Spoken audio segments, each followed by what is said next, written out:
Second മോഡ്യൂളിൽ നിങ്ങൾക്ക് പഠിക്കാനുള്ളത് കുറേ ബ്രിഡ്ജസ് ആണ്. ബ്രിഡ്ജസ് മെഷർ ചെയ്യാൻ വേണ്ടിയിട്ടാണ് ഉപയോഗിക്കുന്നത്. റെസിസ്റ്റൻസ് മെഷർ ചെയ്യുക, ഇൻഡക്റ്റൻസ് മെഷർ ചെയ്യുക, കപ്പാസിറ്റൻസ് മെഷർ ചെയ്യുക, അതിനൊക്കെയാണ് ഉപയോഗിക്കുക.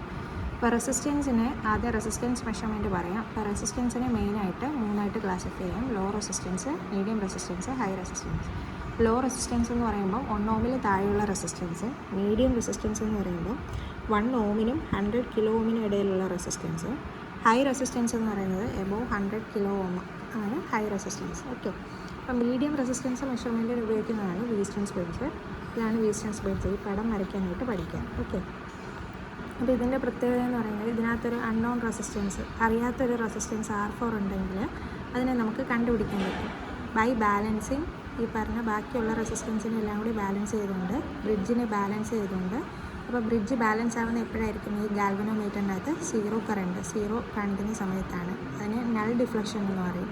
അപ്പോൾ നൾ ഡിഫ്ലക്ഷൻ വരുന്ന സമയത്താണ് ബ്രിഡ്ജ് ബാലൻസ് ആവുന്നത്.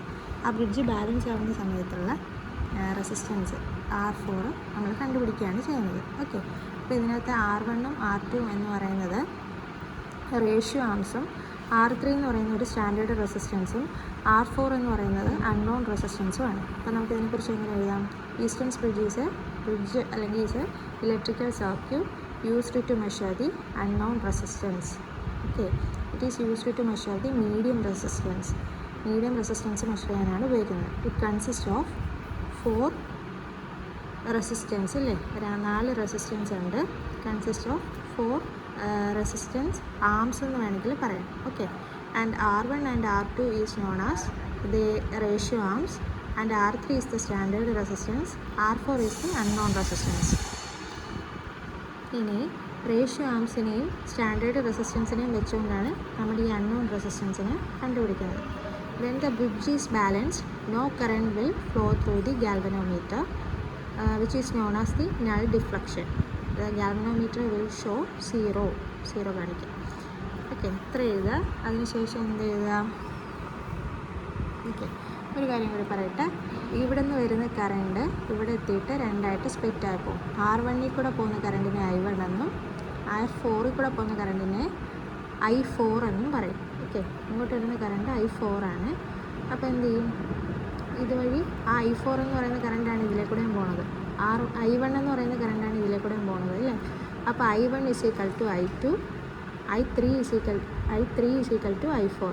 ഇവിടെ പ്രിൻ്റിനകത്ത് I3 I4ഉം തിരിച്ചാണ് എഴുതിയേക്കുന്നത് കേട്ടോ. നിങ്ങൾക്കറിയാം R4ൽ കൂടെയുള്ള കറണ്ട് I4 ആയിരിക്കും, R3ൽ കൂടെയുള്ള കറണ്ട് I3 ആയിരിക്കും അല്ലേ. അപ്പോൾ രണ്ടും സെയിം ആണെന്ന് നമുക്ക് എഴുതാം. I1 = I2, I3 = I4. Okay, വേണ്ട. ഓക്കെ, ഗാൽവനോമീറ്ററിൽ 0 റീഡിങ് ആയതുകൊണ്ട് I1 = I2, I3 = I4. Okay, ഇനി ഇവിടെ എന്താ ചെയ്തിരിക്കുന്നത്? നമുക്ക് I എന്ന് പറയുന്നത് എന്താ? V/R ആണെന്നറിയാം. ഇവിടെ ഒരു EMF അവിടെ കൊടുക്കുന്നുണ്ട്. E എന്ന് പറയുന്ന ഒരു വോൾട്ടേജ് അതിനകത്തോട്ട് അപ്ലൈ ചെയ്യുന്നുണ്ട് അല്ലേ. അപ്പോൾ E/R1, ഈ I1ഉം I2ഉം പോകുന്ന റെസിസ്റ്റൻസ് R1 + R2 എന്ന് എഴുതാം. Okay, E/R1 + R2. I3 = I4 = E/R3 + R4 എന്ന് എഴുതാം. ഓക്കെ, ഇനി ഇതെന്താണ്? ഇപ്പോൾ കറണ്ടിൻ്റെ ഇക്വേഷനാണ് I × R1. ഇതിനെ R1 കൊണ്ട് മൾട്ടിപ്ലൈ ചെയ്യുക, ഇതിനെ R4 കൊണ്ട് മൾട്ടിപ്ലൈ ചെയ്യുക. അപ്പോൾ അതിൽ നിന്ന് എന്താണ് ഇങ്ങനെയൊക്കെ റിലേഷൻസ് വരും.